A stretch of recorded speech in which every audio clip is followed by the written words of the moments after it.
우리가 어떤 일들을 살펴볼 때 정합적으로 이게 행동해야 됩니다. 이 정합적이란 말은 이치와 논리에 맞다라는 거죠. 특별히 하나님을 향한 신앙도 우리가 때로는 하나님의 초월성과 하나님의 그러한 이 무소부지하심과 모든 것을 아심과 전능하심을 인정하지만, 그런 하나님의 그러한 이 성품과 하나님의 역사의 그러한 정합성, 이게 이치에 맞고 논리적이고 또한 이 설명 가능한 것이 필요한 것입니다. 그렇지 않을 때 하나님의 모든 일들은 우리가 예상할 수 없고, 그리고 그로 말미암아서 우리는 늘 불안하고 염려하며 하나님을 올바르게 고백할 수 없는 문제가 생깁니다. 물론 하나님은 우리를 초월한 헤아릴 수 없는 분이지만, 그러나 우리의 삶 가운데 이성적이고 또한 합리적으로 또한 설명 가능한 분이시기도 합니다. 왜냐하면 하나님은 신실하시고 하나님의 약속을 지키시며 하나님은 우리의 모든 관계 속에서 올바르신 분이시기 때문에 그렇습니다. 그래서 하나님은 이 우주 질서를 망가뜨리지 않습니다. 이 지구가 이 태양을 돌면서 이 365일 1년이 생기고 또 낮과 밤이 있으며 또 물이 위에서 아래로 떨어지는 그 올바른 그러한 이 질서와 그리고 올바른 그러한 관계들을 하나님께서 유지하시고 세워나가시는 것은 하나님의 그러한 신실하심과 그리고 정합성, 하나님의 그런 설명 가능하고 합리적인 그런 행동에 근거하고 있습니다. 그러하기 때문에 우리의 하나님 모든 행동은 합리적이고 또 설명 가능하며 그리고 충돌하지 않는, 이 논리가 충돌하지 않는 그러한 관계성 속에 있습니다. 왜냐하면 그렇지 않을 때 우리 하나님을 도무지 설명할 수 없고 알 수 없고 하나님의 뜻을 헤아릴 수 없기 때문에 그렇습니다. 제가 이렇게 말씀을 좀 어렵게 드리는 것은 이 하나님의 이러한 이 성품들을 우리가 설명할 때 이 성품이 서로 모순적이지 않아요. 이게 굉장히 중요한데, 하나님의 성품은 모순적이지 않습니다. 그리고 하나님의 모든 일들과 역사는 이 모순적이지 않고 모두가 합리적이고 이성적이고, 물론 하나님이 초월하지만 이것이 이유가 있고 근거가 있고 그리고 그런 이 합당한 이 말을 설명할 수 있는 그런 이 논리가 있다는 거죠. 그러하기 때문에 하나님은 우리와의 약속을 올바르게 지키시고 우리도 하나님을 신실하게 붙들 수 있는 것입니다. 제가 이렇게 설명하는 것은 오늘 내용이 조금 그러한 하나님의 그런 성품과 하나님의 속성에 대해서 말씀하고 있기 때문에 그렇습니다. 그리고 하나님의 성품과 속성을 우리가 어떻게 이해할 수 있으며 그 하나님의 성품과 속성 가운데서 우리가 어떻게 하나님과 동행할 수 있는지를 오늘 본문을 통해서 말씀하여 주고 있기 때문에 하나님의 이 모순 없으심에 대해서 제가 미리 말씀드린 것입니다. 오늘 본문에 보면 솔로몬이 지은 예루살렘 성전의 봉헌식 끝나고 예배를 하게 되자 하나님이 성전 가운데 임하게 됩니다. 그런데 오늘 본문에 보면 구름이 빽빽하게 임하는 것처럼 구름이 임하여서 제사장들이 감히 서지 못하고 엎드려져 하나님의 영광 가운데 예배하였다라고 말합니다. 하나님의 임재하심이 이렇게 놀랍고 두렵고 모든 이들이 굴복할 수밖에 없는 그러한 능력으로 임하게 되는 것을 볼 수 있습니다. 그러면서 이 솔로몬이 이렇게 고백합니다. 그때 이렇게 12절 보면 이렇게 말씀하는데, 우리 12절 같이 한번 읽어볼까요? 시작. 그때 솔로몬이 이르되 여호와께서 캄캄한 데에 계시겠다 말씀하셨사오나. 아멘. 여기 보면 하나님이 캄캄한 데 계시겠다라고 말씀하셨다라고 솔로몬 이야기하고 있습니다. 이게 무슨 말이냐면 여호와 하나님은 구름과 흑암 가운데서 임하시는 분이심을 말씀하고 있습니다. 성경에 보면 모세가 시내산에 올라갔을 때도 하나님이 흑암과 구름 가운데 임하여 번개와 천둥 가운데서 임하셨다라고 기록하고 있습니다.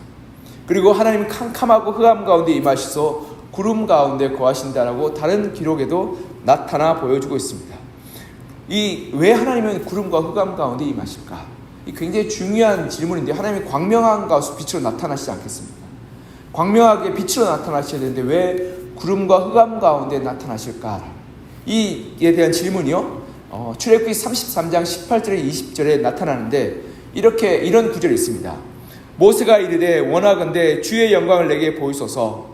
여호와께서 이르시되 내가 내 모든 선한 것을 내 앞으로 지나가게 하고 여호와 이름을 내 앞에 선포하리라.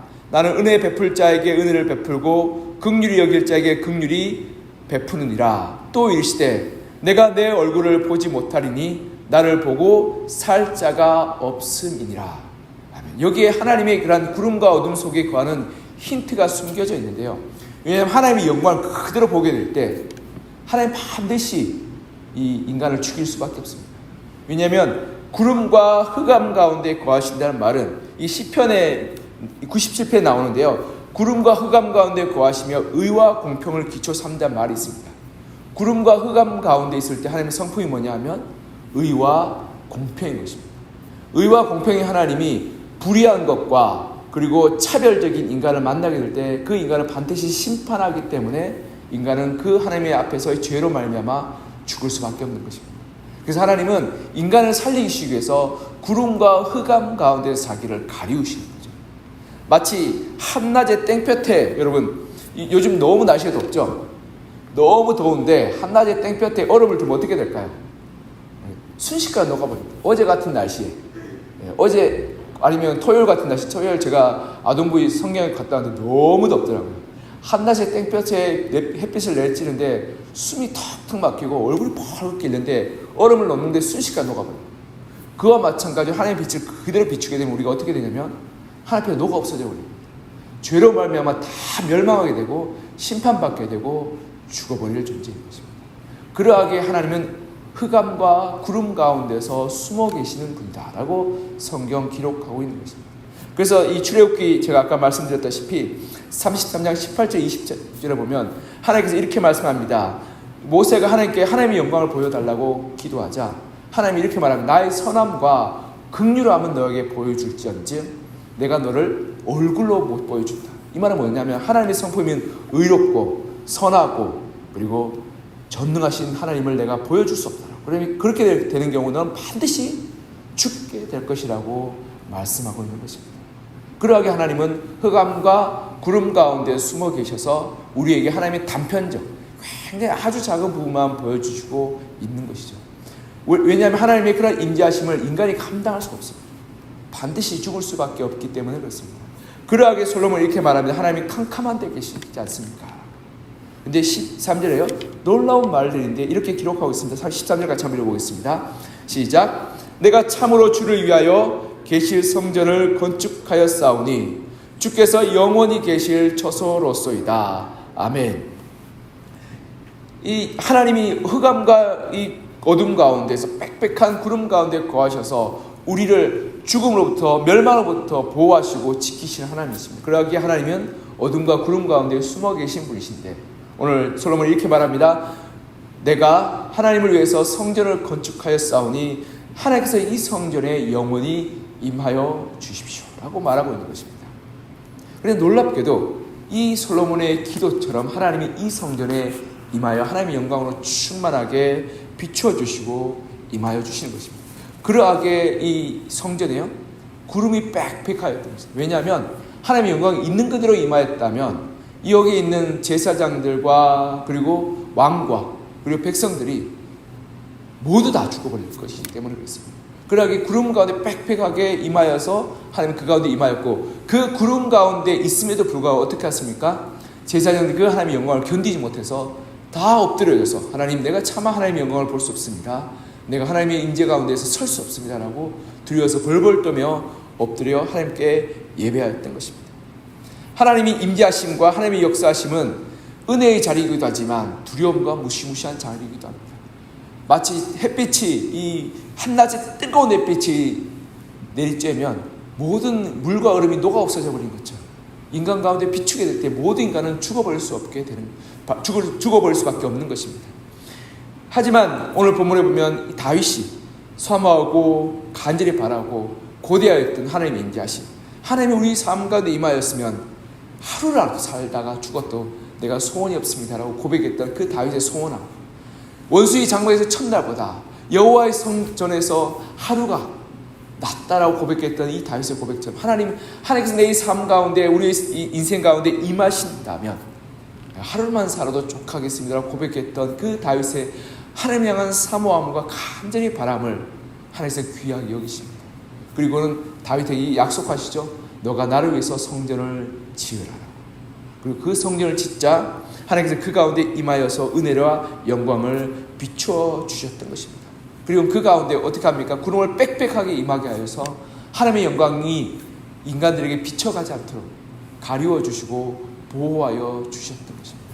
어떻게 보면 하나님의 영광이 보이지 않는 것, 하나님의 역사가 우리 삶 가운데 때로 나타나지 않는 것은 하나님께서 우리를 보호하시는 것이기도 합니다. 그리고 또한 하나님의 본성과 의로우심을 가리기 위해서 하나님께서 우리를 보호하시는 그러한 장치이기도 합니다.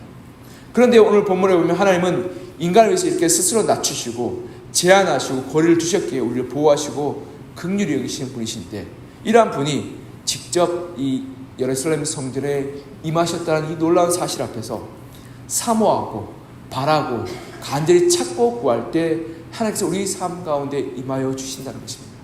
때로는 하나님의 임하심이 내가 감당할 수 없는, 내가 다스릴 수 없는, 내가 관리할 수 없는 그런 무시무시한 일들이고 놀라운 일들이기도 하지만, 그러나 사모하고 바라고 구하는 이에게 하나님께서 찾아와 오시고 만나주시고 임하여 주시는 것임을 우리가 볼 수 있습니다. 하나님의 의로우심과 공평하심 때문에 하나님을 만날 수 없고 구할 수 없는 그 사실 앞에서도 다윗은 하나님을 여전히 사모하고 갈망하고 구하여서 하나님의 그러한 이 자리 가운데 들어가기를 사모합니다. 그래서 하나님은 다윗에게 예루살렘 성전을 짓기를 허락하여 주시고 그 자리에 임하여 주셨던 것입니다. 이런 다윗의 사모함과 갈망함과 간구함으로 말미암아서 하나님은 다윗에게 단편적으로 임하여 주심을 보여주시고 그의 후손들과 그의 백성들에게 하나님의 나타나심을 보여주셨던 것입니다. 그리고 놀랍게도 이러한 다윗의 후손을 통해서 예수 그리스도가 하나님의 자신이 이 땅에 오셨던 것은 결코 우연이 아닌 것입니다. 하나님은 사모하는 자에게, 간절히 갈망하는 자에게, 바라는 자에게 나타나 주시는 분이십니다. 다윗은 평생 하나님의 영광을 사모하였고 하나님의 임재하심을 사모하였고 그리고 하나님께서 자기와 동행하여 주시고 만나 주시기를 사모하였습니다. 그래서 그는 수많은 시편을 기록하며 하나님 우리의 삶 가운데 임하여 주십시오, 하나님 우리 삶 가운데 나타나 주십시오, 하나님의 영광을 비추어 주십시오라고 고백하고 간구하였던 것입니다. 그리고 그의 기도와 바람을 따라 하나님의 성전에 하나님의 영광이 가득하게 임하였고 그리고 그의 후손이 하나님의 임재하심을 경험하고 누렸던 것입니다. 하나님 이렇게 간절히 찾고 구하는 자를 만나 주십니다. 간절히 부르짖고 사모하는 자에게 말씀하여 주십니다.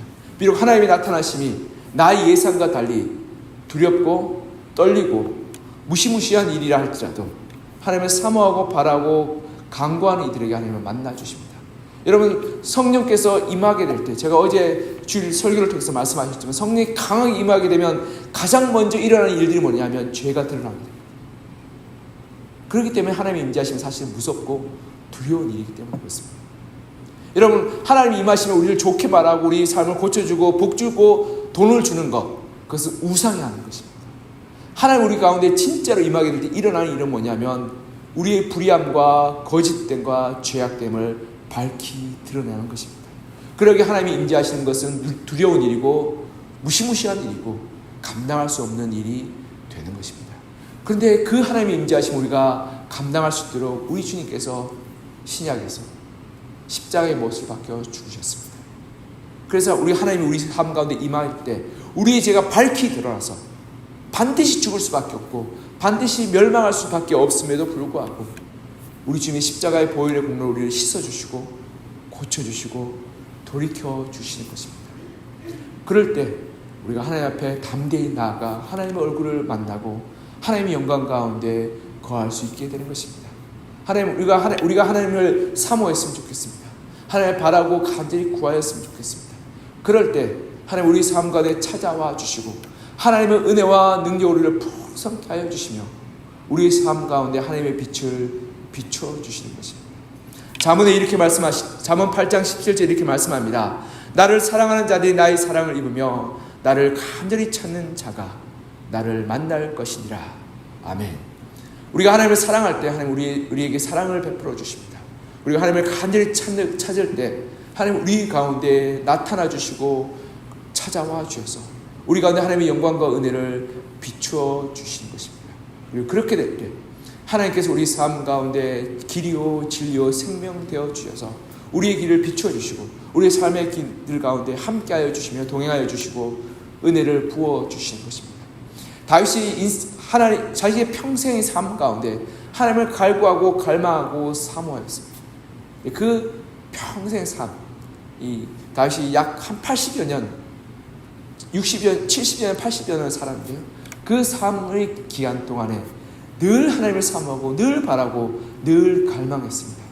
그 갈망함과 기도와 소망함이 다윗이 죽고 나서 오늘 본문 예루살렘 성전이 지었을 때 비로소 성취되었던 것입니다. 여러분, 우리가 하나님을 사모하는 것을 멈추지 않았으면 좋겠습니다. 다윗은 80년간 기도하고 바라고 소망했을 때, 그가 죽고 나서 한 7년 정도 지났을 때 하나님의 역사가 그 가운데 응답으로 일어났던 것처럼 우리가 간절히 바라고 기도하고 소망할 때 언젠가는 그 기도가 땅에 떨어지지 않고 우리에게 역사하며 하나님께서 찾아와 주시고 만나 주시며 은혜를 베풀어 주실 것입니다. 그리고 그 기도가 나의 때 이루어지지 않는다면 나의 자녀일 때 이루어져서 그 영광을 우리 자녀들이, 우리의 후손들이 취하게 될 것입니다. 솔로몬의 이 예루살렘 성전이 완성되었을 때 하나님의 영광에 가득하게 되어서 이스라엘 모든 백성들이 하나님의 영광을 보게 되었습니다. 그럴 때 그 가운데 하나님의 예배가 회복되고 하나님을 향한 찬양이 회복되고 하나님의 은혜로 풍성하게 되었던 그러한 일들이 일어나게 됨을 우리는 추측해 볼 수 있습니다. 왜냐하면 하나님이 이 성전에 가면 하나님의 영광이 눈으로 보고 손으로 만져졌기 때문에 그렇습니다. 그러하였기에 이 솔로몬의 통치 초기에는 하나님의 은혜로 풍성한 그러한 나라였고, 그리고 은혜로 풍성한 역사가 나타나는 그러한 위대한 왕국이 되었던 것입니다. 사랑하는 성도들, 우리가 하나님을 손으로 만지고 눈으로 보고 그리고 귀로 듣는 그러한 생생한 경험의 그 삶을 살기를 소망합니다. 올해 우리 교회의 표어가 성령의 능력으로 부흥하는 교회입니다. 성령의 능력으로 부흥하는 교회의 전제는 성령이 우리의 교회 가운데, 우리의 성도들 가운데 충만하게 임하기를 소망하고 바랄 때 이루어지는 것입니다. 성령은 사모하는 자에게 부어진 하나님의 약속이고 은사입니다. 은사는 거룩한 선물인 거죠. 하나님의 선물입니다. 저는 새벽마다 기도합니다. 하나님, 성령을 우리 교회 가운데 부어주시옵소서. 우리 성전 가운데 하나님의 성령으로 충만케 하여 주시옵소서. 그래서 매 예배 때마다, 매 기도의 시간 때마다 하나님의 영으로 충만케 하여서 여기서 기도하는 사람들 가운데 하나님의 영으로 충만케 해서 마음이 감동하고 죄가 고백되며 하나님의 앞에서 내가 삶을 돌이키고 입으로는 방언이 터지고 하나님의 환상과 꿈을 꾸고 병고침의 역사가 일어나는 그런 은혜의 자리가 되게 하여 주시옵소서. 예배 때마다 하나님의 말씀이 선포되어서 이사야서의 환상처럼 하나님, 내가 여기 있습니다, 내가 하나님 위해서 살겠습니다 하는 결단과 헌신과 돌이킴의 역사가 나타나는 그런 성령의 역사가 일어나는 교회가 되었으면 좋겠습니다. 그러기 위해서 우리가 가장 먼저 해야 될 것은 사모하는 것입니다. 간절히 바라는 것입니다. 하나님, 나의 삶 가운데 찾아와 주십시오. 나의 삶 가운데 임하여 주시옵소서. 나의 삶 가운데 하나님의 살아계심을 보여주시옵소서.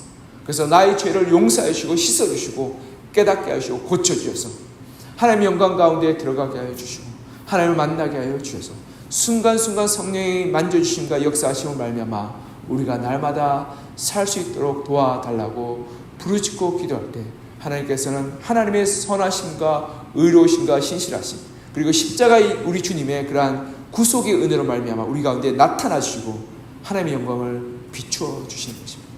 그럴 때 우리의 죄가 용서받고 해결되며 그리고 하나님의 영광으로 충만하게 될 때 우리의 삶 가운데 하나님 주신 은혜와 능력과 도우심을 말미암아 날마다 승리하는 믿음의 삶, 은혜의 삶, 그리고 복된 삶을 살아가게 될 것입니다.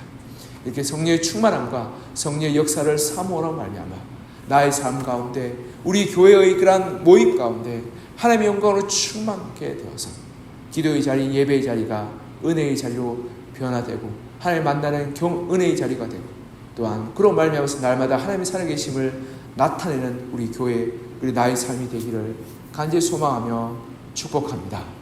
함께 기도했으면 좋겠습니다. 기도하겠습니다. 사랑과 은혜가 풍성하신 하나님 아버지, 이 새벽에 주의 은혜와 주의 돌보심과 주의 역사하심을 구합니다. 하나님 아버지, 하나님께서 우리 가운데 은혜 베풀으시고 역사하여 주시옵소서. 하나님, 우리 가운데 임하여 주시기를 소망합니다. 하나님은 두렵고 놀라운 분이시며 감당할 수 없는 분이심을 오늘 본문을 통해서 보게 됩니다. 그러하게 솔로몬은 하나님이 캄캄한 데 계시겠다고 말씀하시지 않으셨습니까? 라고 말하며 흑암과 구름 가운데서 숨어 계신 하나님, 그 하나님이 우리의 삶 가운데 임하여 주심을 솔로몬은 감격적으로 말하며 고백하며 하나님 앞에 기도하고 부르짖었던 것을 보게 됩니다. 그것은 다윗 평생에 하나님을 사모하고 바라고 기다렸기에 하나님께서 그 다윗의 기도에 신실하게 응답하여 주셔서 예루살렘 성전에 하나님의 그러한 영광을 비추어 주시며 임재하심을 나타내 보여주셨던 것을 보게 됩니다. 하나님의 임재하심이 때로는 우리의 삶 가운데 놀랍고 두렵고 무시무시한 일이지만 그 임재하심을 단 하루라도 단 한순간이라도 누리고 싶었던 이 다윗의 간절한 소망과 기대와 그리고 기도를 통해서 하나님께서 그 기도에 역사하셔서 응답하여 주시고 이스라엘의 성전 가운데 임하여 주셨던 것을 보게 됩니다. 하나님께서 우리의 삶 가운데 임하시기를 소망합니다. 다윗처럼 하나님의 우리 삶 가운데 영광 비춰주시기를 갈망합니다. 하나님 성령께서 우리 삶 가운데 임하여 주시고 충만케 하여 주셔서 약속하신 성령이 우리의 개인의 삶 가운데 우리 공동체의 모임 가운데 임하여 주셔서 내가 성령을 충만케 해서 방언과 예언과 환상과 꿈을 꾸게 하여 주시고 병든 이들이 낫게 하여 주시고 삶의 문제가 해결되게 하여 주시고 그리고 하나님 성령 충만한 말미암아 우리의 죄가 고백되고 우리의 부끄러움이 낱낱이 드러나서 하나님 앞에 회개하고 돌이키고 자복하고 결단한 저희들 되게 하여 주시고 그래서 하나님 앞에서 거룩한 백성으로 순결한 성도로 서게 도와주시옵소서.